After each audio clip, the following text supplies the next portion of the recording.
Happy Sunday, everybody. Reef tank issues. I think this is part 3. Forgive me if I'm wrong. As you can see, a lot of the algae has gone by the wayside. The tank looks clearer, has a more purple hue to it than a green and brown. The Fosguard I'm using passively in the sump is working very well. It's been a couple of weeks in there now. Makes a huge difference. What else did I do? Oh, I had a little project that I did today. I took the ball check valve out of the return pump line. It just rattles so bad, and I read a bunch of people talking about how they fail, and one guy was talking about wastewater treatment plants won't use those either because they fail. And he says it's pretty similar. That's good enough for me. So I took it out. I drilled a couple of holes in the return lines just below the water line, so it'll break the siphon if the power goes out. I recommend, after everything I've read. I've been running the other way with the ball check for 5 years, and there has been a couple of times where it just keeps seeping past it, and if the power's out long enough, it's gonna overfill the sump. My sump's not that big. So I did that, and about 10 minutes ago I finished it, so I'm waiting to see. I haven't put it to the test yet, but it's so much quieter. I can actually hear the birds outside and everything sitting here now. That thing just rattled and rattled and rattled, so I'm glad that's gone. I had an issue with my RO. I changed the membrane, I changed the chlorine post filter, I changed the sediment and the carbon filters, and I added a DI canister to it, and I was having all kinds of issues yesterday. My membrane container was leaking like a sieve. I never had an O-ring in it, but I never had a leak in it, because when I pulled it apart there was no O-ring. Well, I pulled the membrane out, put the new membrane in, closed it back up thinking I was all set, went quicker than I thought, good to go, and wasn't working.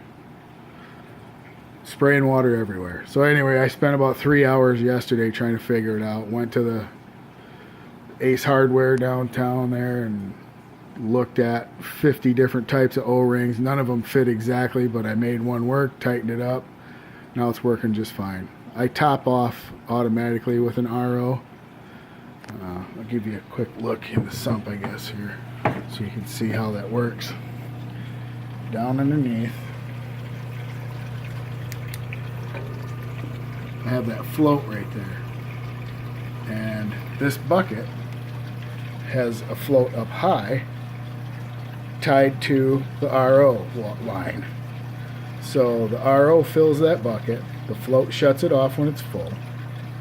When this float in the sump needs a little bit of water in it and the float drops, it leaks in from down low and lets RO into the sump for automatic top off.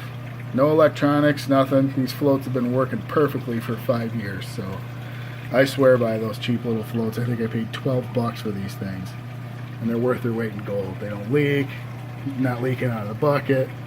They're cool. I just replaced my pump. I got a DCT 12,000 Jabeo, or however you say it. I like the pump. It has this controller where you can ramp it up and down. As you can see, I don't need the whole thing. I don't think my overflow's sized large enough to crank this pump all the way up. So it's working really good. I got a lot better flow in the tank, and I'm digging it. That's my Tunes controller. It's an old school one. It runs that circulation pump right there. Kind of big and ugly, but it works real good, and you know, everything costs money. So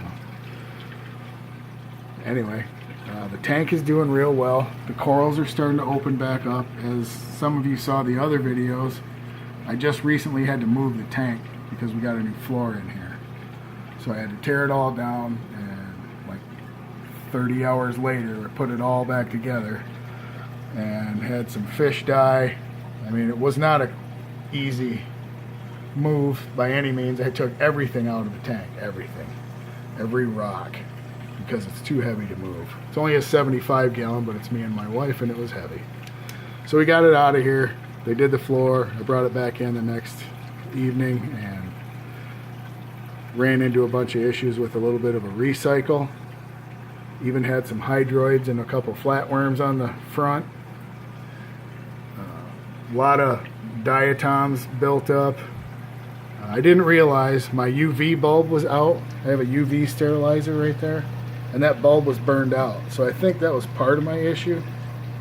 Like I said, I neglected my tank for too long, and it caught up to me, but it's really starting to come into it now.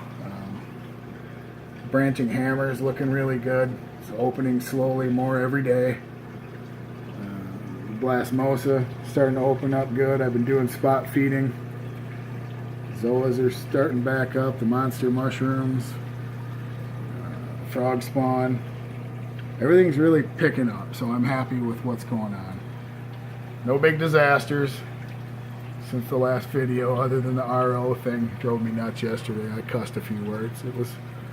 But it's working good. Protein skimmer. Here's something some of you guys are going to be like, dude, what are you doing? I got the Danner pump in the sump. Pumps up into the UV, comes back, comes down, out into the protein skimmer. And it's foaming up in there decent. It's not huge. I could probably increase flow a little bit if I had a larger pump. I think I got a Danner 7 in there right now. But it works pretty decent. It's a, oh, what the heck kind is it? Anyway, it's a triple pass. I forget the brand name now, sorry. I'm losing my mind. Anyway, it pumps back in to the sump through here, through those two pipes. See that real good. I let that drop right down onto my Fosguard bag. So it's kind of active, kind of passive. And then I have a sponge filter down underneath for bubble trapping. Because if I don't do that, I get a lot of bubbles back, and then it pumps them back into the tank. So I gotta pull that sponge filter out. It's just the kind that goes on the back of the overflow. I don't use them back there, so I got a brand new one, stuck it down in there. Stays pretty clean, to be honest with you, because that's clean water coming back down through there.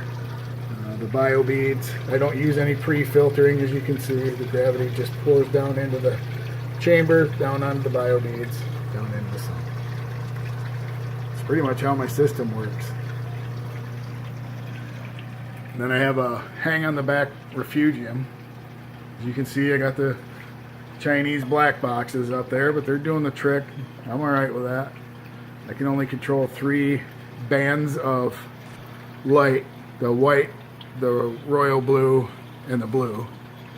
But the hang on the back refugium, I have a light, one of those cheap lights like some of the guys tell you not to use, but it's like a 6500K or whatever, and it's just for growing plants. So I have Kato back in there trying to be a nutrient sink. You know, it's absorbing the nutrients, and the Kato's growing pretty good, and the lights go on at night when these lights go out. So I heard that helps balance the pH. I'm 3-part dosing. I dose the alkalinity, the calcium, and the magnesium. I've been doing the testing. My magnesium was like 1200, so I dosed a little bit more this morning. Try to get it up between 14 and about 14 is what I'm after. My salinity's running at 1.024.